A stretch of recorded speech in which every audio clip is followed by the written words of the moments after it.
When you're chipping and hitting those green side bump and run shots, you've got so many options when it comes to clubs. You've got 14 clubs in your bag. How do you know which one to choose? Well, in today's lesson, I'm going to show you how you can test out your clubs and figure out which one is going to give you that perfect distance for the shot that you have.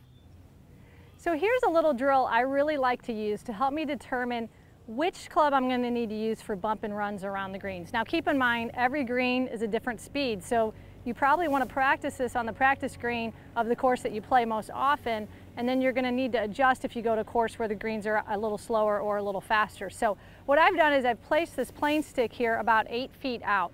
I like to get the ball on the green as soon as I can, so I want to get it on the green pretty quickly. That's why I only go about 8 feet.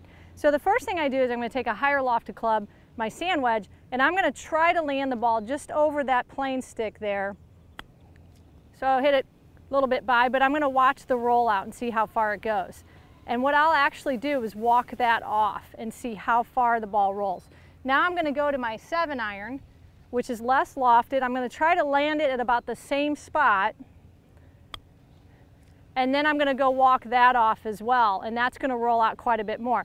Then I'm going to go to a 5-iron. Again, I'm doing the same technique. I'm going to try to land it approximately the same spot, and that one is going to roll forever. So what I'll do is I'll actually pace those off. I'll try to mark about where it landed, and then I'll pace off the rollout, and that'll give me an idea about how far each club rolls. Now, you can see I wasn't perfect with those. I flew the first one a little bit far, but it didn't roll hardly at all. So it still gives me an idea of how my sand wedge is going to roll out versus my 5-iron versus my 7-iron.